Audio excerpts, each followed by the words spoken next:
ഇന്ന് നമ്മുടെ സംസ്ഥാനത്ത് 720 പേർക്കാണ് കോവിഡ് സ്ഥിരീകരിച്ചത്.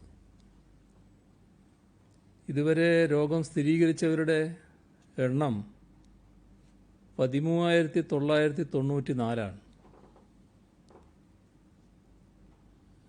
ഇന്ന് 528 പേർക്കാണ് സമ്പർക്കത്തിലൂടെ രോഗം ബാധിച്ചത്. അതിൽ 34 പേരുടെ ഉറവിടം വ്യക്തമായിട്ടില്ല. വിദേശത്ത് നിന്ന് 82 പേർ, മറ്റ് സംസ്ഥാനങ്ങളിൽ നിന്ന് വന്ന 54 പേർ,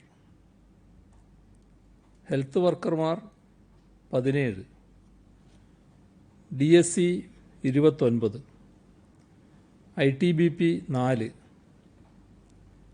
KLF 1, KSC 4. ഇന്നൊരു മരണമാണ് റിപ്പോർട്ട് ചെയ്തത്. തിരുവനന്തപുരം ജില്ലയിലെ പുല്ലുവിളിയിൽ 72 വയസ്സുള്ള വിക്ടോറിയയാണ് മരിച്ചത്.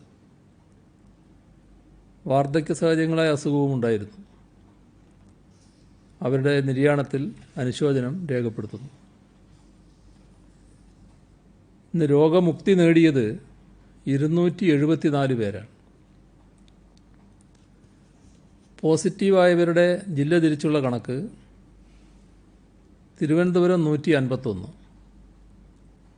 കൊല്ലം 85, എറണാകുളം 80, മലപ്പുറം 61, കണ്ണൂർ 57, പാലക്കാട് 46, ആലപ്പുഴ 46, കാസർഗോഡ് 40, പത്തനംതിട്ട 40, കോഴിക്കോട് 39, കോട്ടയം 39, തൃശ്ശൂർ 19, വയനാട് 17. നെഗറ്റീവായവരുടെ ജില്ല തിരിച്ചുള്ള കണക്ക്: തിരുവനന്തപുരം 11, കൊല്ലം 11, ആലപ്പുഴ 70, കോട്ടയം 10, ഇടുക്കി 5, എറണാകുളം 7, തൃശ്ശൂർ 6, പാലക്കാട് 34, മലപ്പുറം 51, കോഴിക്കോട് 39, വയനാട് 14, കണ്ണൂർ 10, കാസർഗോഡ് 6. കഴിഞ്ഞ 24 മണിക്കൂറിനകം 19,524 സാമ്പിളുകൾ പരിശോധിച്ചു. 1,62,444 പേരാണ് നിരീക്ഷണത്തിലുള്ളത്. 8,277 പേർ ആശുപത്രികളിൽ. 984 പേരെയാണ് ഇന്ന് ആശുപത്രിയിൽ പ്രവേശിപ്പിച്ചത്. ഇപ്പോൾ ചികിത്സയിലുള്ളവർ 8,056 ആണ്. ഇതുവരെ ആകെ 3,08,348 സാമ്പിളുകളാണ് പരിശോധനയ്ക്കായി അയച്ചത്. ഇതിൽ 7,410 സാമ്പിളുകളുടെ ഫലം വരാനുണ്ട്. ഇതുകൂടാതെ സെന്റിനൽ സർവൈലൻസിൻ്റെ ഭാഗമായി മുൻഗണനാ ഗ്രൂപ്പുകളിൽ നിന്ന് 1,09,42 സാമ്പിളുകൾ ശേഖരിച്ചു. അതിൽ 96,544 സാമ്പിളുകൾ നെഗറ്റീവായി. ഹോട്ട്സ്പോട്ടുകളുടെ എണ്ണം 353 സംസ്ഥാനത്ത് കോവിഡ് രോഗബാധിതരുടെ എണ്ണം കൂടുന്ന സാഹചര്യത്തിൽ ചികിത്സാ സൗകര്യങ്ങൾ ആവശ്യത്തിനുണ്ടോ എന്ന് പലരും ഉത്കണ്ഠപ്പെടുന്നുണ്ട്. നിലവിൽ അത്തരം ആശങ്കകൾ ആർക്കും ഉണ്ടാകേണ്ടതില്ല.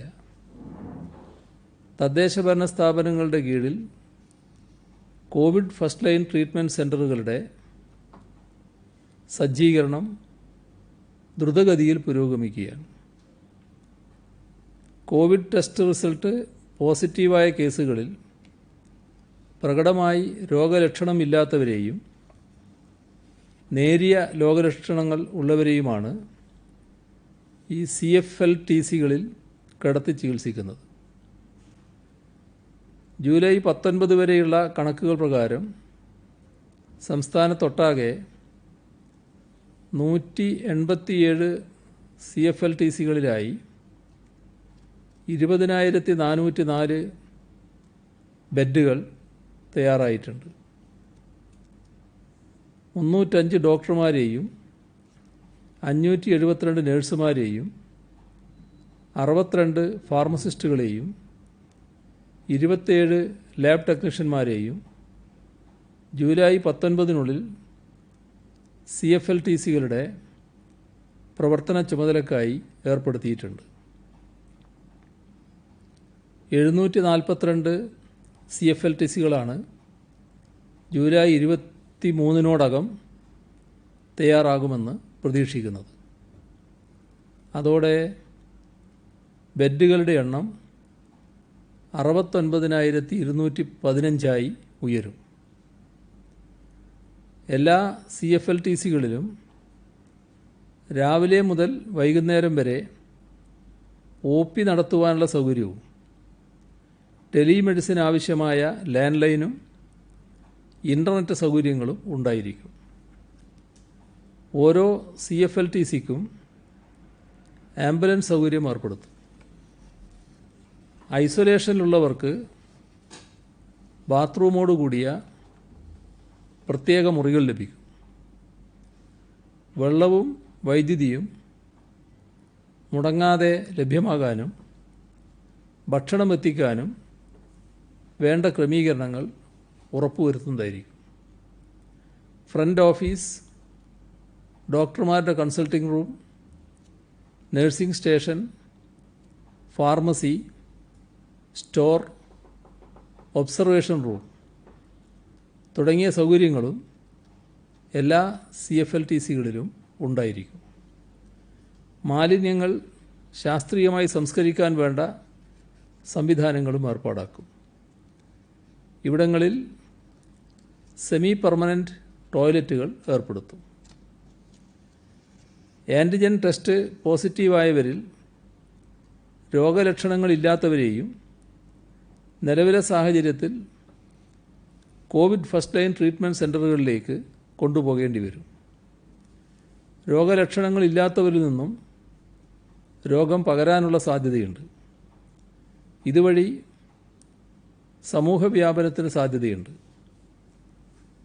രോഗലക്ഷണങ്ങളില്ലെങ്കിലും പോസിറ്റീവായവരെ അതുകൊണ്ട് തന്നെ മാറ്റിപ്പാർപ്പിക്കുന്നതാണ് ഉചിതം.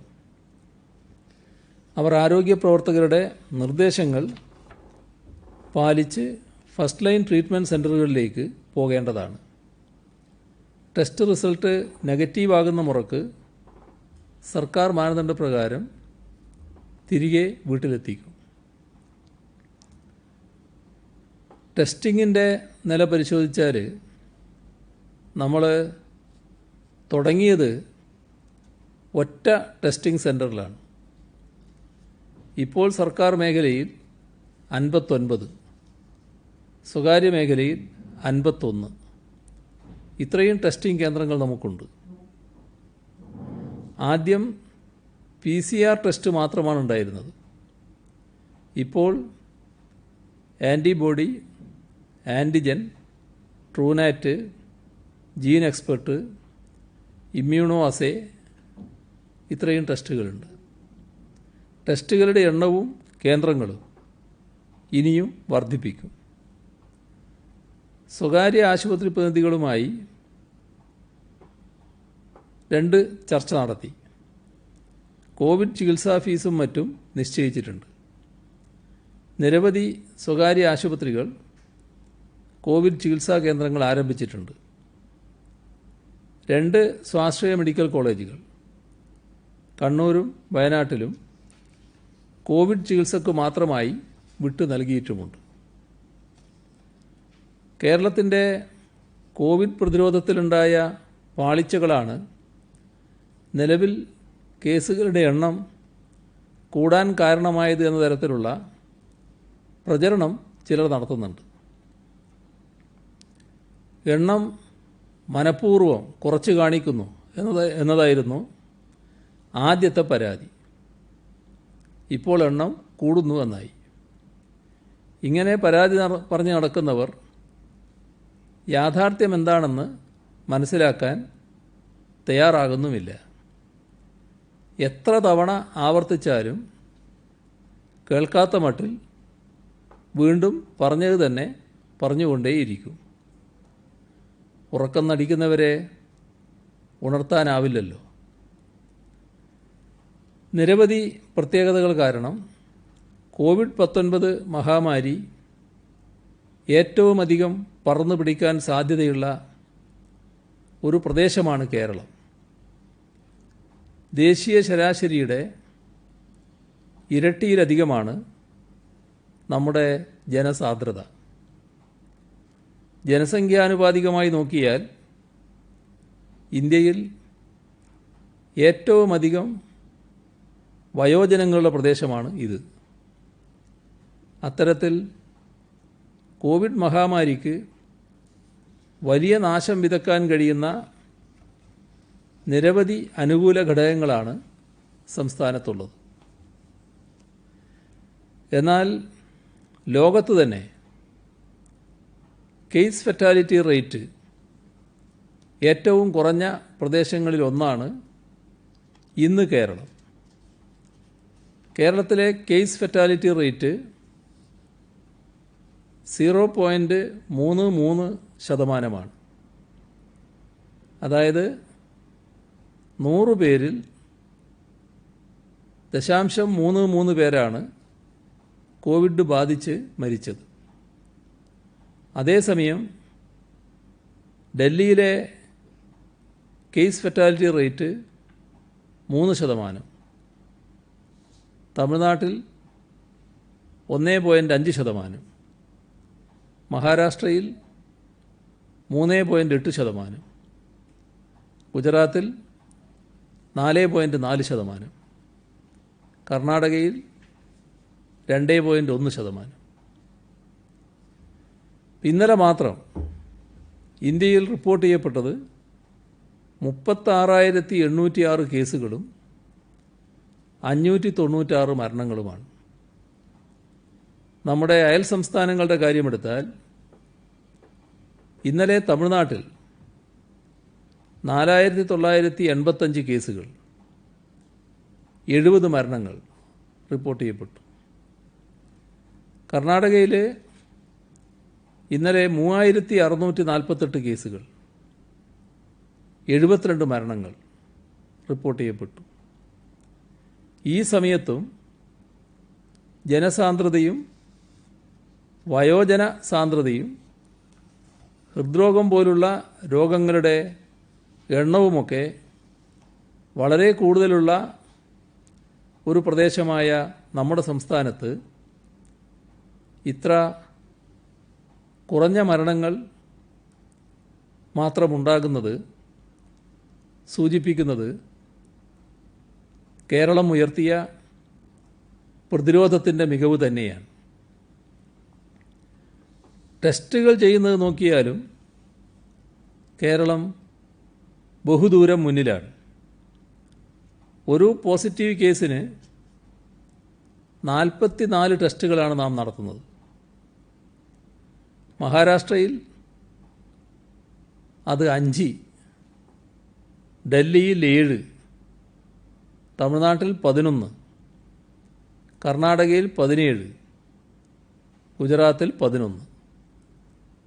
ആ സ്ഥാനത്താണ് നാം 44. കേരളം ടെസ്റ്റുകളുടെ കാര്യത്തിൽ പിറകിലാണെന്ന് പറയുന്നവർ നോക്കുന്നത് ടെസ്റ്റുകളുടെ കേവലമായ എണ്ണം മാത്രമാണ്. അത് ശാസ്ത്രീയമായ രീതിയല്ല. ഒരു പോസിറ്റീവ് കേസിന് ആനുപാതികമായി എത്ര ടെസ്റ്റുകൾ ആണ് നടത്തുന്നത് എന്നതാണ് പ്രധാനം. ICMR-ലെ പ്രധാന ശാസ്ത്രജ്ഞനായ രാമൻ ഗംഗാധ് കേത്കർ കേരളം കൈക്കൊണ്ട രീതിയെക്കുറിച്ച് എടുത്തു പറയുകയും എന്തുകൊണ്ട് അത് അംഗീകരിക്കപ്പെടേണ്ടതാണെന്ന് വിശദീകരിക്കുകയും ചെയ്തിട്ടുണ്ട്.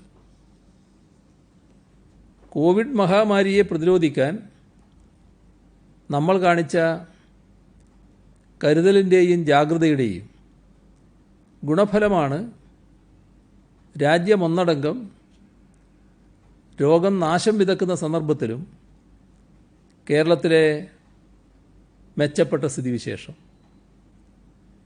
ജനുവരി 30-നാണ് ലോകാരോഗ്യ സംഘടന ആഗോളതലത്തിൽ കോവിഡ്-19 പ്രതിരോധത്തിനായി അടിയന്തര മുന്നറിയിപ്പ് നൽകിയത്. എന്നാൽ നാം ഓർക്കേണ്ടത്, കേരളം ജനുവരി ആദ്യം തന്നെ പ്രശ്നസാധ്യതകൾ മുൻകൂട്ടി കണ്ട് പ്രതിരോധ പ്രവർത്തനങ്ങൾ ആരംഭിച്ചു. അതുകൊണ്ടാണ് വുഹാനിൽ നിന്ന് വന്ന ആദ്യത്തെ കേസുകൾ കണ്ടെത്താനായത്.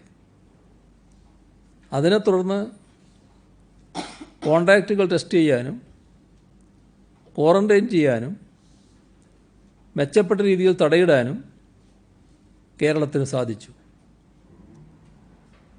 സെക്കൻഡറി കോൺടാക്റ്റുകൾ ട്രേസ് ചെയ്യുന്ന ഇന്ത്യയിലെ ഒരേ ഒരു സംസ്ഥാനം കേരളമാണെന്ന് നാം മനസ്സിലാക്കണം.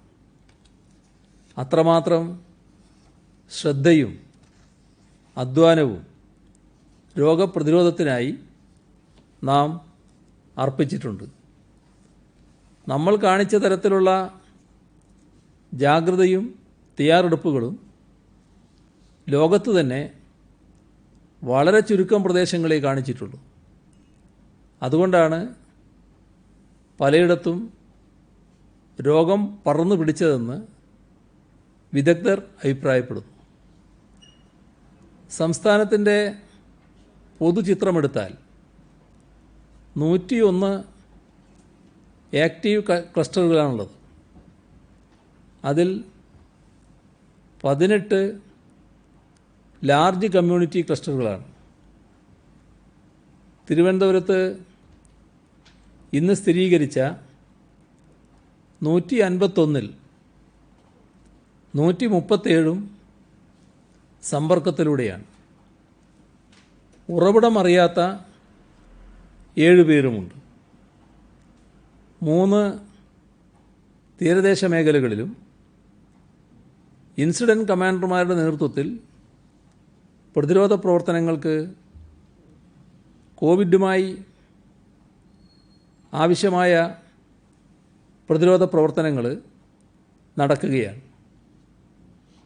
പൊതുജനങ്ങൾക്ക് കോവിഡുമായി ബന്ധപ്പെട്ട ആവശ്യങ്ങൾക്ക് വിവരങ്ങൾ കൈമാറുന്നതിനായി 24 മണിക്കൂർ കൺട്രോൾ റൂം പ്രവർത്തനം ആരംഭിച്ചിട്ടുണ്ട്.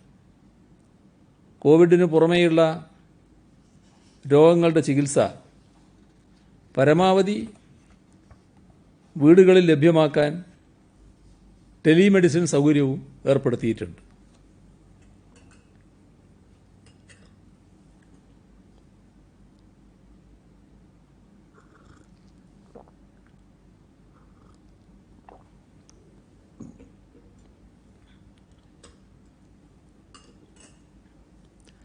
കൊല്ലം ജില്ലയിൽ 76 പേർക്കാണ് ഇന്ന് സമ്പർക്കത്തിലൂടെ രോഗബാധ.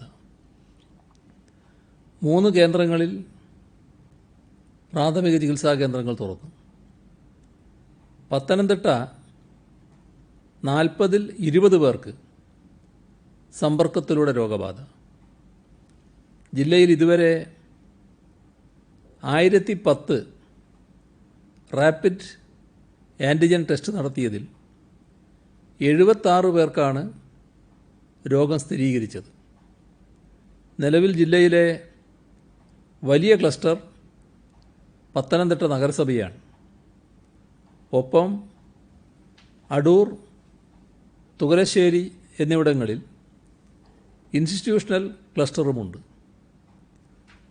കുമ്പഴ മത്സ്യച്ചന്തയിലെ രോഗികളിൽ നിന്നും സമ്പർക്ക പട്ടിക ഉയരുന്നുവെന്നതും ആശങ്കയുണ്ടാക്കുന്നു. ആലപ്പുഴ ജില്ലയിലെ 46-ൽ 30 സമ്പർക്കത്തിലൂടെയാണ് രോഗബാധ. ചേർത്തല താലൂക്കും കായംകുളം മുനിസിപ്പാലിറ്റിയും മറ്റ് 7 തദ്ദേശഭരണ സ്ഥാപനങ്ങളും പൂർണ്ണമായും കണ്ടെയ്ൻമെൻറ്റ് സോണായി പ്രഖ്യാപിച്ചിട്ടുണ്ട്. കോട്ടയം ജില്ലയിലെ 39-ൽ 34 സമ്പർക്കത്തിലൂടെയാണ് രോഗബാധയുണ്ടായത്. ചങ്ങനാശ്ശേരി മാർക്കറ്റ് മേഖലയിലാണ് സമ്പർക്കം മുഖേനയുള്ള രോഗബാധ കൂടുതലായി കണ്ടെത്തിയിട്ടുള്ളത്. നിലവിൽ 16 തദ്ദേശഭരണ സ്ഥാപനങ്ങളിലായി 25 കണ്ടെയ്ൻമെൻറ്റ് സോണുകളാണ് ജില്ലയിലുള്ളത്. എറണാകുളം ജില്ലയിൽ സമ്പർക്കത്തിലൂടെയുള്ള രോഗവ്യാപനം വർദ്ധിക്കുകയാണ്. 80 പേർക്ക് രോഗം സ്ഥിരീകരിച്ചതിൽ 63 പേർക്ക് സമ്പർക്കത്തിലൂടെയാണ് രോഗബാധ. 3 ഹെൽത്ത് വർക്കർമാർ, ഉറവിടമറിയാത്ത 9 പേരുണ്ട്. ആലുവ, ചെല്ലാനം, കീഴ്മാട് എന്നീ ക്ലസ്റ്ററുകളിൽ കേന്ദ്രീകരിച്ചാണ് കൂടുതൽ രോഗവ്യാപനം കണ്ടെത്തിയിട്ടുള്ളത്. സ്വകാര്യ ആശുപത്രികളിൽ അടക്കമുള്ള ആരോഗ്യ പ്രവർത്തകർ സമ്പർക്കത്തിലൂടെ രോഗബാധിതരായവരുടെ പട്ടികയിലുണ്ട്. കഴിഞ്ഞ ദിവസങ്ങളിലെ കോവിഡ് പോസിറ്റീവായവരുടെ എണ്ണം പരിശോധിക്കുമ്പോൾ ആലുവ, കീഴ്മാട് ക്ലസ്റ്ററുകൾ സമീപ പഞ്ചായത്തുകളായ ചൂർണിക്കര, ആലങ്ങാട്, കരുമാലൂർ, എടത്തല, കൊടുങ്ങല്ലൂർ, ചെങ്ങമനാട് എന്നിവിടങ്ങളിലേക്ക് വ്യാപിക്കുന്നതായാണ് കാണുന്നത്. ചെല്ലാനം തീരമേഖലയിൽ ശക്തമായ കടൽ കയറ്റമാണ് കഴിഞ്ഞ ദിവസങ്ങളിലുണ്ടായത്. പ്രദേശത്ത് ക്യാമ്പുകൾ ആരംഭിക്കാനുള്ള ക്രമീകരണങ്ങൾ നടത്തിയിട്ടുണ്ട്. കോവിഡ് മാനദണ്ഡങ്ങൾ പാലിച്ചാണ് ക്യാമ്പുകൾ ആരംഭിക്കുന്നത്. കർശന നിയന്ത്രണങ്ങൾക്ക് വിധേയമായി എറണാകുളം മാർക്കറ്റ് പ്രവർത്തനം ആരംഭിച്ചിട്ടുണ്ട്. ഒരു ദിവസം പകുതി കടകൾ മാത്രമേ തുറക്കാൻ പാടുള്ളൂ. തൃശ്ശൂരിൽ Kainoor BSF camp, Irinjalakuda KSC എന്നിവിടങ്ങളിലെ സമ്പർക്ക വ്യാപനമാണ് ആശങ്ക സൃഷ്ടിക്കുന്നത്. 485 പേരിൽ ഇതുവരെ ആൻറ്റിജൻ പരിശോധന നടത്തി. ഇതിലൊരാൾ മാത്രമാണ് പോസിറ്റീവായത്. പാലക്കാട് ഇന്ന് രോഗം സ്ഥിരീകരിച്ച 46-ൽ 36 സമ്പർക്കത്തിലൂടെയാണ്. പട്ടാമ്പി മത്സ്യമാർക്കറ്റിലെ ഒരു തൊഴിലാളിയിലൂടെ 100ഓളം പേർക്ക് രോഗബാധയുണ്ടായ ആശങ്കപ്പെടേണ്ട സാഹചര്യം കണക്കിലെടുത്ത് പട്ടാമ്പി താലൂക്കിലും ഒറ്റപ്പാലം ബ്ലോക്കിലെ നെല്ലായ ഗ്രാമപഞ്ചായത്തിലും 2 ആഴ്ചത്തേക്ക് ലോക്ക്ഡൗൺ പ്രഖ്യാപിച്ചിട്ടുണ്ട്. ആദ്യ ദിവസം ജൂലൈ 18 525 പേരിൽ പരിശോധന നടത്തിയതിൽ പട്ടാമ്പിയിലും സമീപ പ്രദേശങ്ങളിലുമായി 67 പേർക്ക് രോഗം സ്ഥിരീകരിച്ചിരുന്നു.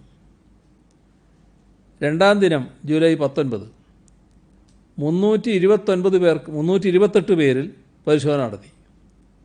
അതിൽ 39 പേർക്ക് രോഗം സ്ഥിരീകരിച്ചു. ഇതിൽ 29 പേർ പട്ടാമ്പിയിലും സമീപ പ്രദേശങ്ങളിലുള്ളവർ, 7 പേർ തൃശ്ശൂർ ജില്ലക്കാർ, 3 പേർ മലപ്പുറം ജില്ലക്കാർ. കഴിഞ്ഞ ദിവസം പട്ടാമ്പിയിലെ 29 പേർ ഉൾപ്പെടെ ആകെ 49 പേർക്കാണ് ജില്ലയിൽ രോഗം സ്ഥിരീകരിച്ചത്. 20 പേർ വിവിധ രാജ്യങ്ങളിൽ നിന്നും ഇതര സംസ്ഥാനങ്ങളിൽ നിന്നും എത്തിയവരാണ്. മലപ്പുറത്ത് 61 പേർക്ക് ഇന്ന് രോഗം ബാധിച്ചതിൽ 23 പേർ സമ്പർക്കത്തിലൂടെയാണ്. ഉറവിടം വ്യക്തമല്ലാത്ത 6 പേരുണ്ട്. കൊണ്ടോട്ടി മത്സ്യമൊത്ത വിതരണ കേന്ദ്രത്തിലെ 7 തൊഴിലാളികൾക്ക് കോവിഡ് സ്ഥിരീകരിച്ച സാഹചര്യത്തിൽ മലപ്പുറം ജില്ല അതീവ ജാഗ്രതയിലാണ്.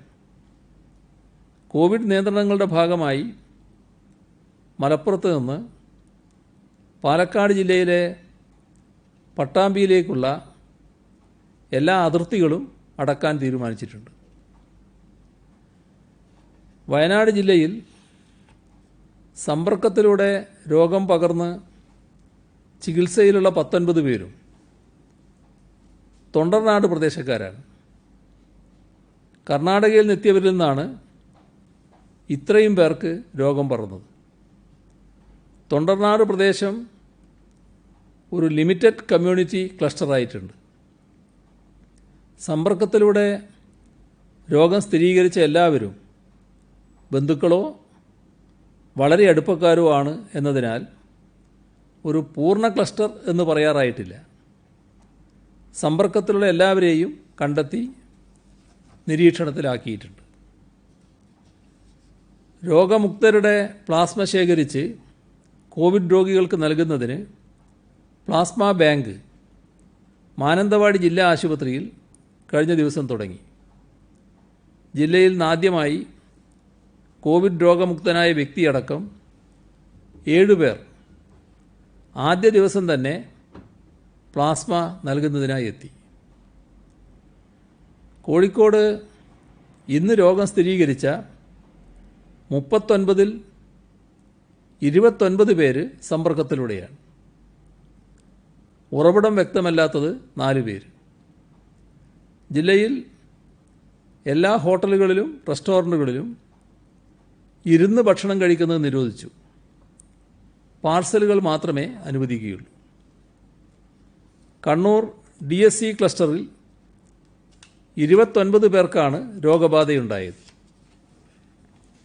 ജില്ലയിൽ ഹോം ക്വാറന്റൈൻ വ്യവസ്ഥകൾ കർശനമായി പാലിക്കുന്നു എന്ന് ഉറപ്പുവരുത്തുന്നതിന് പോലീസിനെ സഹായിക്കാൻ വില്ലേജ് ഓഫീസർമാരുടെ നേതൃത്വത്തിൽ സ്പെഷ്യൽ സ്ക്വാഡിനെ നിയോഗിച്ചു.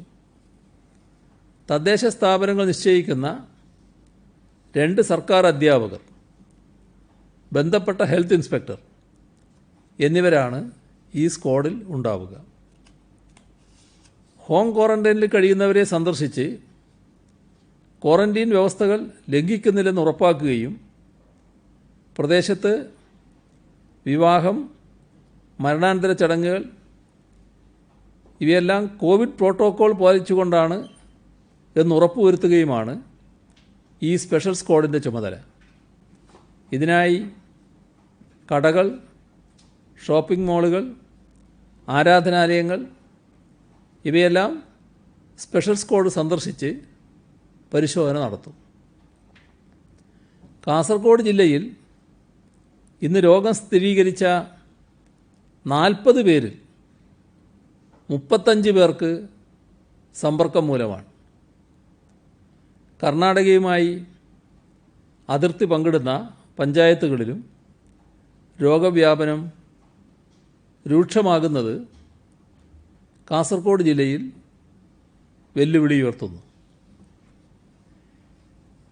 ഇന്ന് ഒരു പ്രചരണം കണ്ടത് മത്സ്യത്തൊഴിലാളികളെ സർക്കാർ പ്രതിക്കൂട്ടിൽ നിർത്തുന്നുവെന്നാണ്.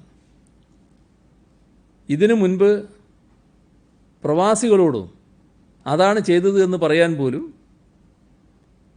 ഇത്തരക്കാർ തയ്യാറാവുകയാണ്. സംസ്ഥാനത്ത് ഈ ഘട്ടത്തിൽ രൂപപ്പെട്ട ക്ലസ്റ്ററുകൾ പ്രധാനമായും തീരദേശങ്ങളിലാണ്. അത് ആരുടെയെങ്കിലും കുറ്റം കൊണ്ടല്ല. ആളുകൾ കൂടുതൽ അടുത്തിടപഴകുന്ന മേഖലയാണ് മത്സ്യബന്ധനത്തിൻ്റേതും വിതരണത്തിൻ്റെയും. കോവിഡ് ഭീഷണി ഉയർന്ന ഘട്ടത്തിൽ തന്നെ നമ്മളെല്ലാം ആ അപകടം കണ്ടിരുന്നു. അതുകൊണ്ടാണ് തുടക്കത്തിൽ തന്നെ മത്സ്യലേലത്തിന് നിയന്ത്രണം ഏർപ്പെടുത്തിയത്. മത്സ്യബന്ധനം ലക്ഷക്കണക്കിന് ജനങ്ങളുടെ ജീവനോപാധിയാണ്.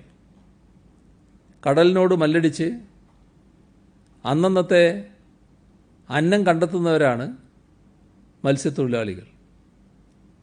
ഒരുപക്ഷെ കോവിഡ് വ്യാപനത്തെ തുടർന്ന് ഏർപ്പെടുത്തിയ ലോക്ക്ഡൗണിൻ്റെ ഏറ്റവും കടുത്ത തിക്തഫലം അനുഭവിക്കുന്ന സമൂഹമാണ് തീരദേശത്തേത്.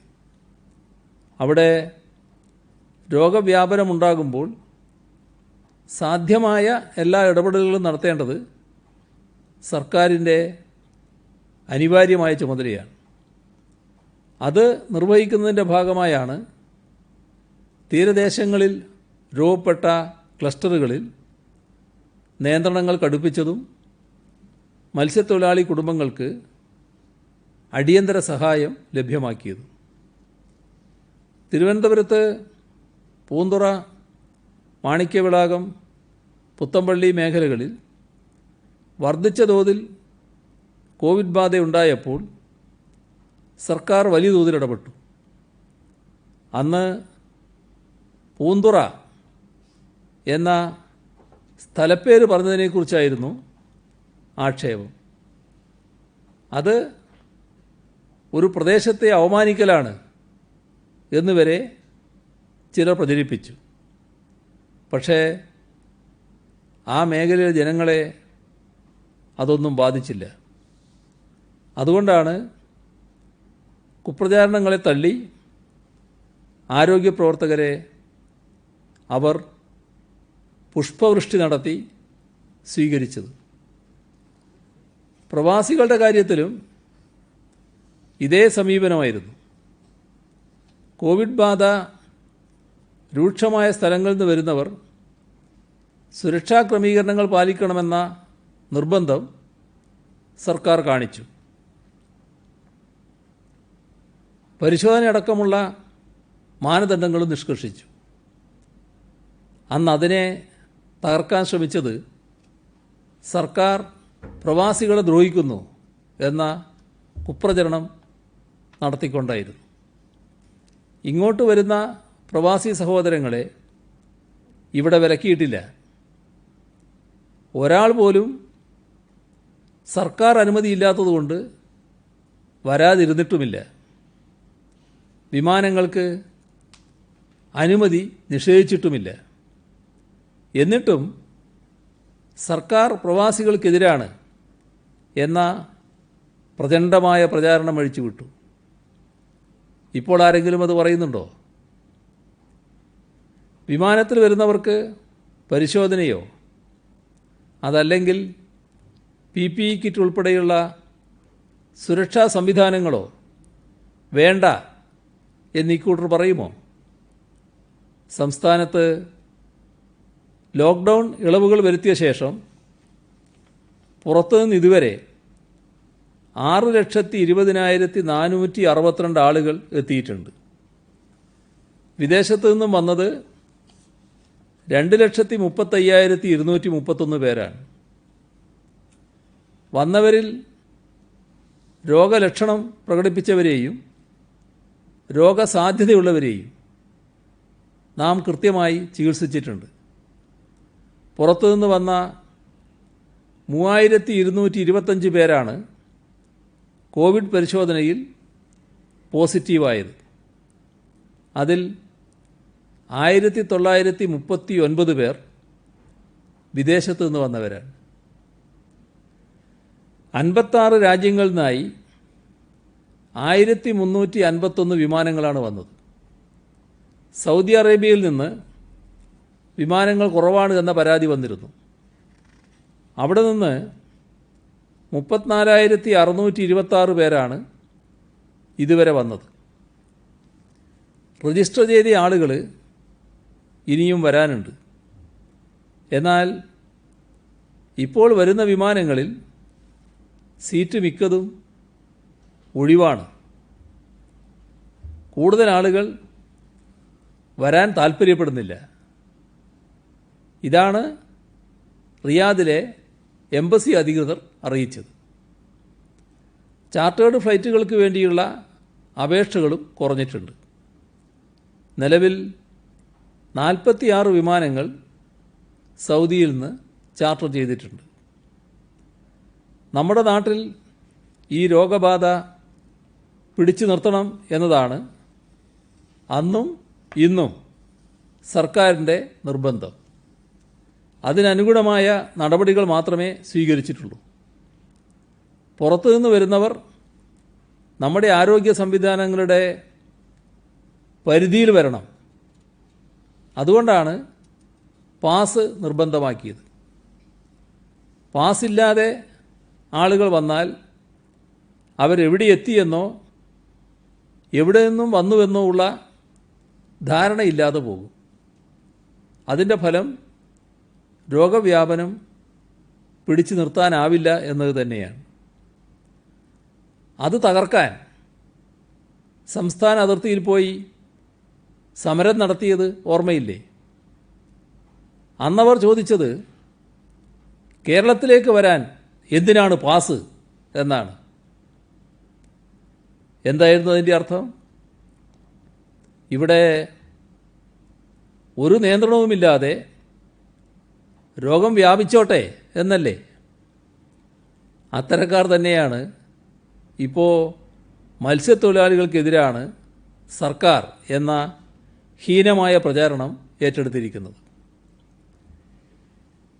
ഇവിടെ അവരോട് ഒന്നേ ചോദിക്കാനുള്ളൂ.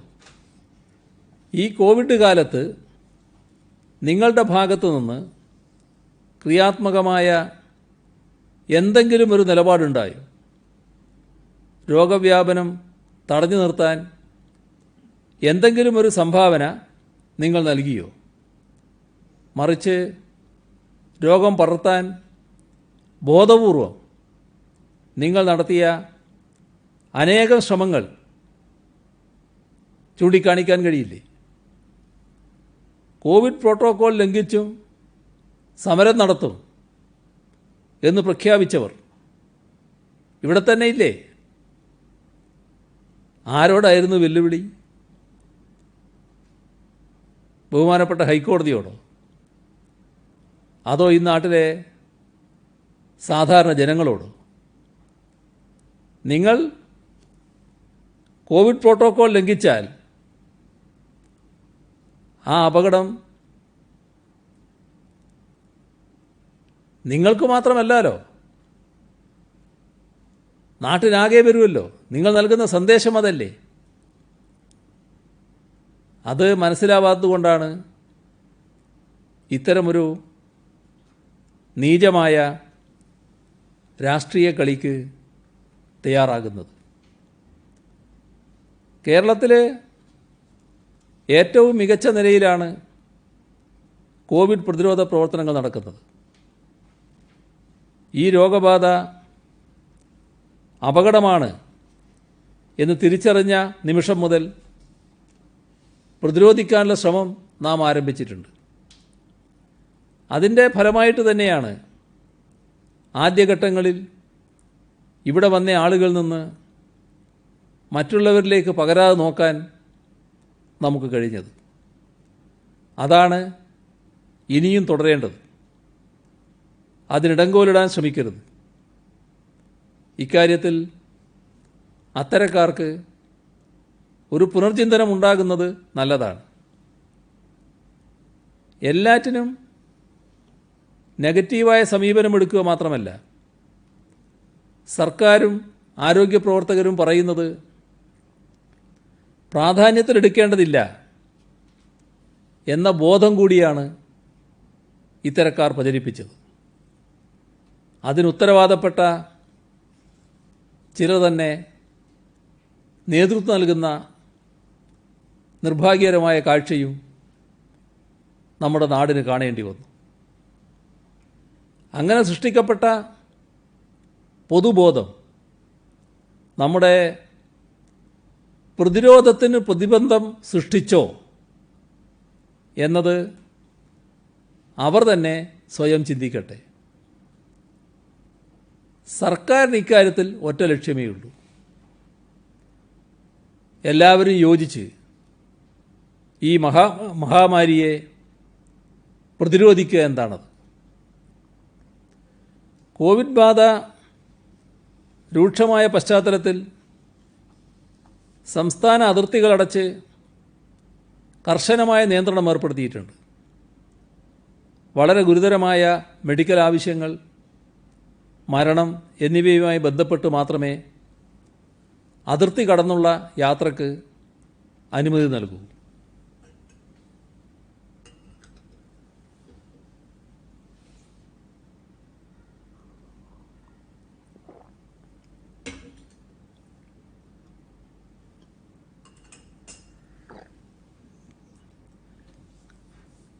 കടലാക്രമണം പലയിടത്തും രൂക്ഷമാണ്.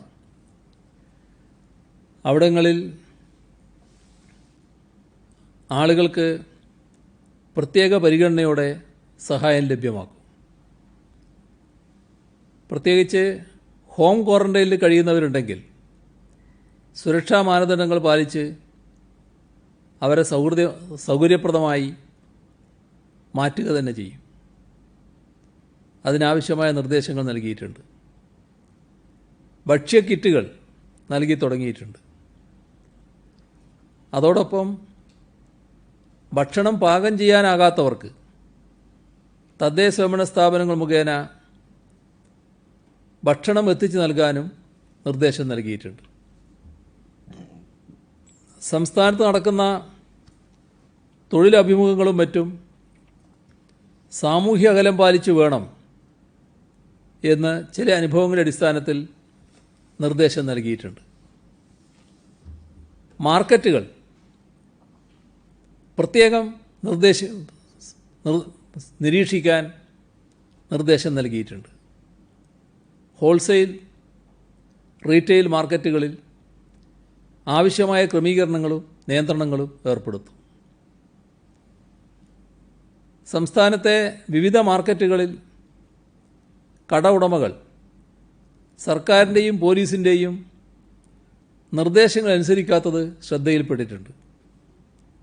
ഇവർക്കെതിരെ ബന്ധപ്പെട്ട തദ്ദേശ സ്വയംഭരണ സ്ഥാപനങ്ങളുടെ സഹായത്തോടെ അറസ്റ്റും പ്രോസിക്യൂഷനും ഉൾപ്പെടെയുള്ള നിയമ നടപടികൾ സ്വീകരിക്കും. നിയമലംഘനം നടത്തുന്ന കടകൾ അടച്ചുപൂട്ടാനും നടപടിയെടുക്കും. കോവിഡ് ബാധിതരാകുന്ന പോലീസ് ഉദ്യോഗസ്ഥരുടെ എണ്ണം വർദ്ധിക്കുന്ന സാഹചര്യത്തിൽ അവർക്കാവശ്യമായ അടിയന്തര ചികിത്സ നൽകുന്നതിന് ആരോഗ്യവകുപ്പ് അധികൃതർക്കും സംസ്ഥാന പോലീസ് മേധാവിക്കും നിർദ്ദേശം നൽകിയിട്ടുണ്ട്. മാസ്ക് ധരിക്കാത്ത 5022 സംഭവങ്ങൾ സംസ്ഥാനത്ത് ഇന്ന് റിപ്പോർട്ട് ചെയ്തിട്ടുണ്ട്. ക്വാറന്റൈൻ ലംഘിച്ച 9 പേർക്കെതിരെ ഇന്ന് കേസ് രജിസ്റ്റർ ചെയ്തു. ദുരിതാശ്വാസ നിധിയിലേക്ക് സംഭാവന Kerala state civil supplies corporation 2 കോടി രൂപ, mango farmers and merchants association Muthalamada Palakkad 3 ലക്ഷം, ഉറകുന്ന് സർവീസ് സഹകരണ ബാങ്ക് തെന്മല 1 ലക്ഷം, AIYF വാഴൂർ മേഖലാ കമ്മിറ്റി പായസമേളയിലൂടെ സമാഹരിച്ച 87,861 രൂപ, DYFI മടത്തുംഭാഗം ലക്ഷം വീട് കൊറോത്ത് യൂണിറ്റുകൾ ബിരിയാണി ചാലഞ്ചിലൂടെ സമാഹരിച്ച 45,107 രൂപ, friends union club Kunnaru biryani fest നടത്തി സമാഹരിച്ച 35,000 രൂപ, പാട്യം ഗോപാലൻ സ്മാരക വായനശാല ഊരാങ്കൂട്ട് തലശ്ശേരി ബിരിയാണി ചാലഞ്ചിലൂടെ സമാഹരിച്ച 35,011 രൂപ, central marine fisheries research institute Kochi 21,677 രൂപ. ഇത്രയും വിവരങ്ങളാണ് ഇന്ന് പങ്കുവെക്കാനുള്ളത്.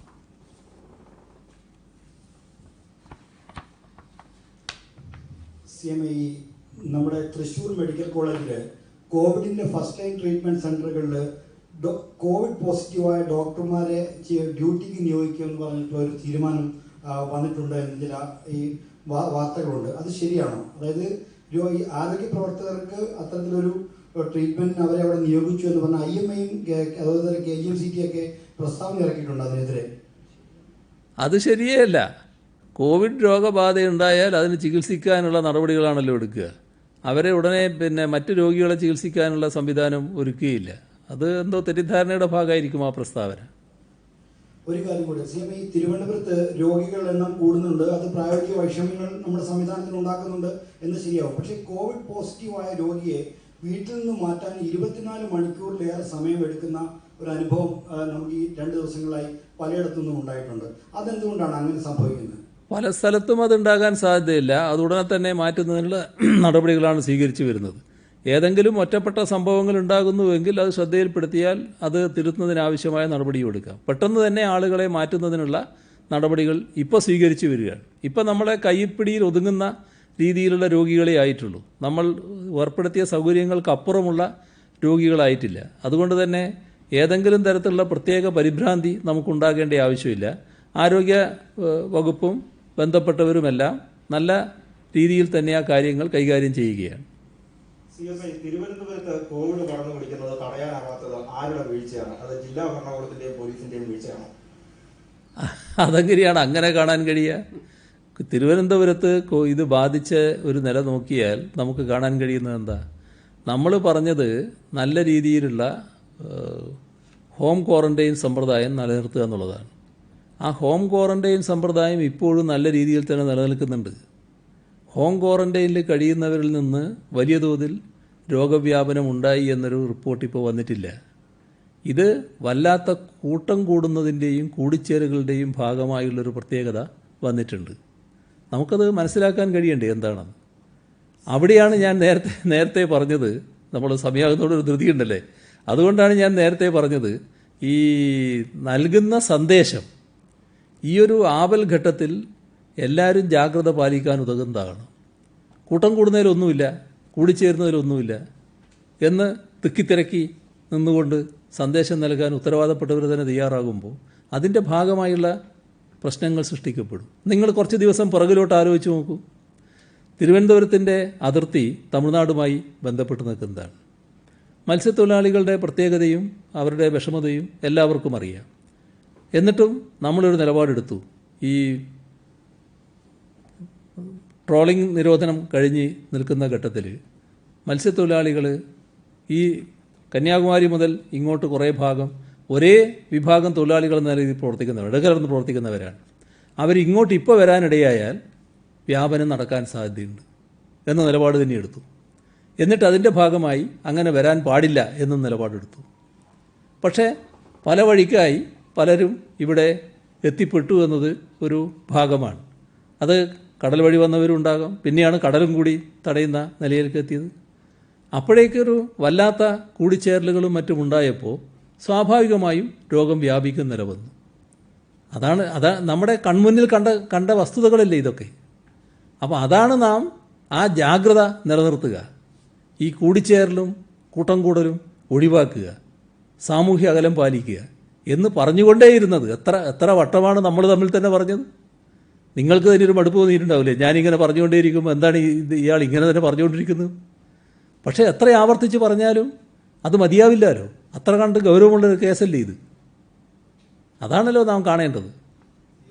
ഒരു കാര്യം കൂടി, ഈ കോവിഡ് പ്രതിരോധ പ്രവർത്തനങ്ങളെ അട്ടിമറിക്കാൻ ശ്രമിക്കുന്നു എന്ന രീതിയിൽ CM ഇപ്പോൾ ആരെയൊക്കെ കൊള്ളിച്ചുകൊണ്ട് പറയുന്നു.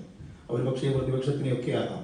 പ്രതിപക്ഷം പല പ്രതിഷേധ പരിപാടികളും ഇതിനിടയ്ക്ക് നടത്തുന്നുണ്ട്. പക്ഷേ പ്രതിപക്ഷത്തിന്റെ വാദം ഈ കോവിഡ് പ്രവർത്തനങ്ങളുടെ ഇടയിൽ നടക്കുന്ന കൊള്ള അനുവദിക്കില്ല, അതുകൊണ്ട് പ്രതിഷേധ പരിപാടികൾ ഉണ്ടാവും. പക്ഷേ ഇപ്പോൾ പറയുന്ന 31 വരെ പ്രത്യക്ഷമായ പ്രതിഷേധ പരിപാടികൾ ഇല്ല എന്നാണ് പ്രതിപക്ഷം അവകാശപ്പെടുന്നത്. അപ്പോൾ കോവിഡിന്റെ മറവിൽ നടത്തുന്ന കൊള്ളയാണ് സർക്കാർ ഇപ്പോൾ നടത്തിയിരിക്കുന്നത്. അത് ഉദാഹരണമായി പറയുന്നത് സ്പ്രിംഗ്ലർ മുതൽ ഈ സ്വർണ്ണക്കടത്ത് വരെ സർക്കാരിന്റെ ആ നിലപാടിനുള്ള മറുപടിയാണ് പ്രതിപക്ഷം പ്രതീക്ഷിക്കുന്നത്.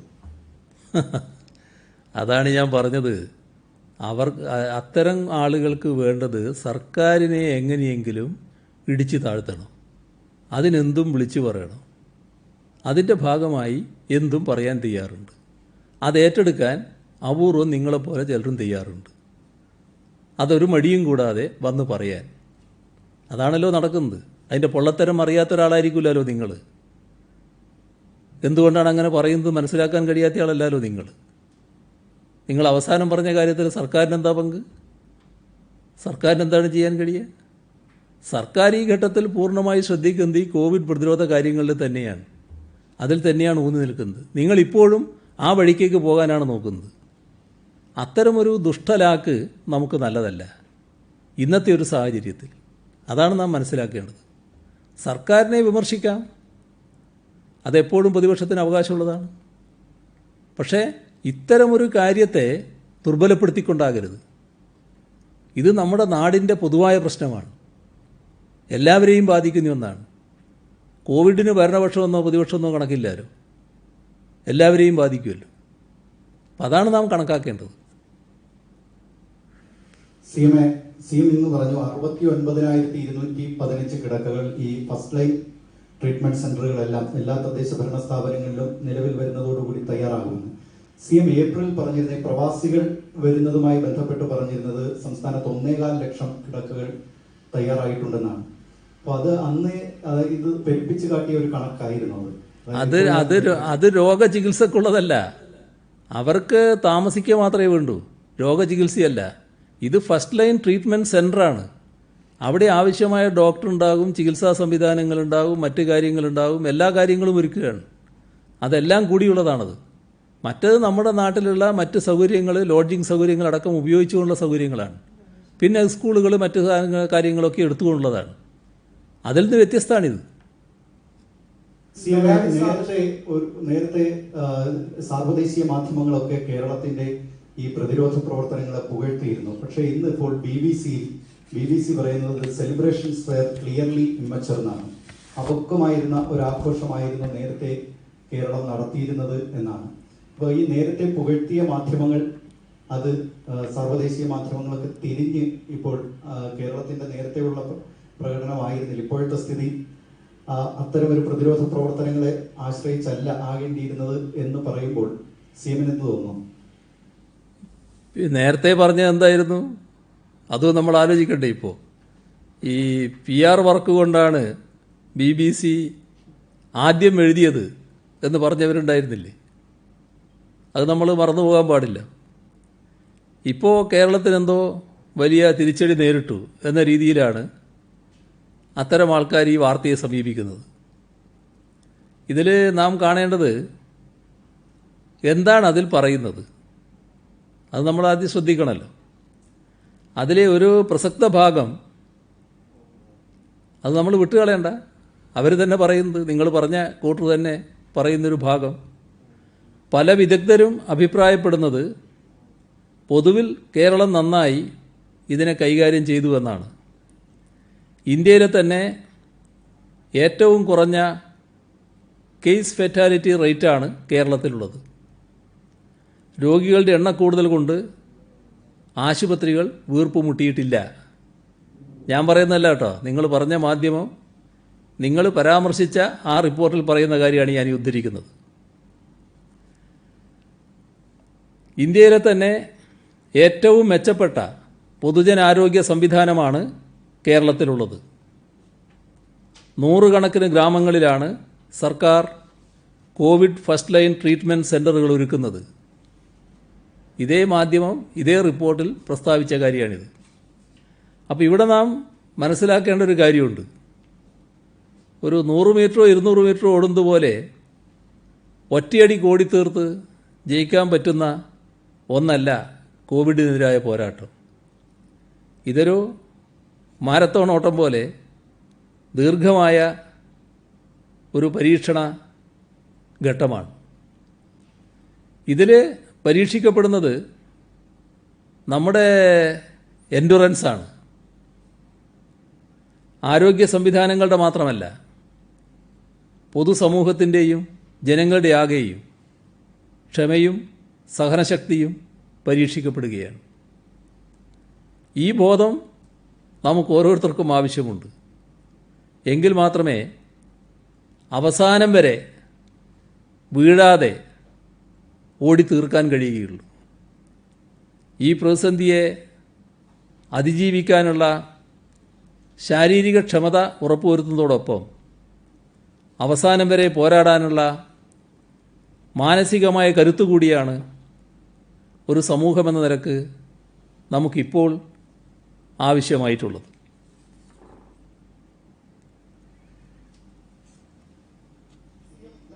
ആവശ്യമുള്ള നിരവധി രോഗികൾ സംസ്ഥാനത്ത് പല ആശുപത്രികളും വരുന്നത്. പക്ഷേ സ്വകാര്യ ആശുപത്രി ഉൾപ്പെടെ ഒരിടത്തും ഡയാലിസിസ് ചെയ്യുന്നില്ല. ചെയ്യാൻ തയ്യാറാകുന്നവരാകട്ടെ ഭീമമായ തുക, സാധാരണ ഇരട്ടി തുകയൊക്കെയാണ് വാങ്ങുന്നത്. സാധാരണക്കാരായ വളരെ പാവപ്പെട്ട രോഗികൾ ഇതുപോലും വളരെയധികം ബുദ്ധിമുട്ട് അനുഭവിക്കുന്നുണ്ട്. സർക്കാരിന്റെ ശ്രദ്ധ ഇക്കാര്യം പെട്ടിട്ടുണ്ടോ? എന്തെങ്കിലും പരിഹാരം ഉണ്ടാകും? അതങ്ങനെ ഒരു സംഭവം ഉണ്ടെങ്കിൽ അതിൽ സർക്കാർ ഇടപെടുക തന്നെ ചെയ്യും. അത് അനുവദിക്കില്ല. സാധാരണഗതിയിൽ ഉള്ള തുക മാത്രമേ എടുക്കാൻ പറ്റൂ, ഫീസ് മാത്രമേ ഈടാക്കാൻ പറ്റൂ. ഇതൊരു അവസരമായിട്ട് ഉപയോഗിച്ച് വല്ലാതെ ഫീസ് ഈടാക്കാൻ പറ്റില്ല. അതിന് ആവശ്യമായ നടപടികൾ സ്വീകരിക്കും. കീം എൻട്രൻസ് പരീക്ഷയ്ക്ക് വന്ന 2 വിദ്യാർത്ഥികൾ കോവിഡ്-19 സ്ഥിരീകരിച്ചിട്ടുണ്ട്. സർക്കാർ തിടുക്കപ്പെട്ട് പരീക്ഷ നടത്തിക്കൊണ്ടാണ് ഇത്തരത്തിലൊരു സംഭവം ഉണ്ടായത്. മുഖ്യമന്ത്രി ഇനിയെങ്കിലും കണ്ടതുകൊണ്ട് കാണണമെന്ന് പ്രതിപക്ഷ നേതാവ് വിമർശിക്കുകയും ചെയ്തിട്ടുണ്ട്. മറ്റൊരു കാര്യം കൂടി, ഈ സ്വകാര്യ ആശുപത്രിയിൽ കോവിഡ് ചികിത്സയ്ക്ക് സർക്കാർ റഫർ ചെയ്യുന്ന ആൾക്കാരെയാണോ സ്വീകരിക്കുക? അതിന്റെ മാനദണ്ഡം എന്താണ്? സർക്കാർ റഫർ ചെയ്താൽ മാത്രമേ അവിടെ ചെല്ലാൻ പറ്റത്തുള്ളൂ, അതോ ലക്ഷണമുള്ളവർക്ക് നേരിട്ട് ആശുപത്രിയിലേക്ക് പോകാം? കീം പരീക്ഷ നടത്തിപ്പിൽ ജാഗ്രത കുറവുണ്ടായിട്ടേയില്ല. ആകെ 88,521 കുട്ടികളാണ് പരീക്ഷ എഴുതിയത്. അതിൽ ജാഗ്രതക്കുറവ് ചൂണ്ടിക്കാട്ടപ്പെട്ടത് തിരുവനന്തപുരം ജില്ലയിലെ 38 സെൻറ്ററുകളിൽ ഒരു സെൻറ്ററിലാണ്. പക്ഷേ ഇന്ന് രോഗബാധയുണ്ടായവർ പരീക്ഷ എഴുതിയത് അവിടെയല്ല. അവർ മറ്റ് സെൻറ്ററുകളാണ് പരീക്ഷ എഴുതിയത്. ആ സെൻറ്ററിന് മുന്നിലെ ഫോട്ടോയും വെച്ച് പ്രചരണം നടക്കുന്നതുകൊണ്ടാണ് ഇത് പറയേണ്ടി വന്നത്. കരമനയിലെ സെൻറ്ററിൽ പരീക്ഷ എഴുതിയ കുട്ടി പ്രത്യേകം സജ്ജീകരിച്ച ക്ലാസ് മുറിയിലാണ് പരീക്ഷ എഴുതിയത്. മറ്റു കുട്ടികളുമായി സമ്പർക്കത്തിലേർപ്പെട്ടില്ല. തൈക്കാട് പരീക്ഷ എഴുതിയ കുട്ടിക്കൊപ്പം ആ ഹാളിൽ പരീക്ഷ എഴുതിയ കുട്ടികളെ കണ്ടെത്തിയിട്ടുണ്ട്. അവരെ നിരീക്ഷണത്തിലാക്കും. കോട്ടണലിൽ പരീക്ഷ എഴുതിയ ഒരു കുട്ടിയുടെ പിതാവിനും രോഗം സ്ഥിരീകരിച്ചിട്ടുണ്ട്. അവരുടെ ഒപ്പം ആരെങ്കിലും ഉണ്ടായിരുന്നോ എന്നതും പരിശോധിക്കുന്നുണ്ട്. ആശങ്കപ്പെടേണ്ടതായ ഒരു സാഹചര്യവും ഇപ്പോഴില്ല. രണ്ടാമതൊരു ചോദ്യം ചോദിച്ചല്ലോ. സ്വകാര്യ ആശുപത്രികളിൽ പോകുമ്പോൾ ശരി സ്വകാര്യ ആശുപത്രികളിൽ സർക്കാർ റെഫർ ചെയ്യുന്നതും ഉണ്ടാവും, നേരിട്ട് പോകുന്നതും ഉണ്ടാവും. രണ്ടുമാകാം, അതിനൊരു പ്രശ്നവുമില്ല. പിന്നെ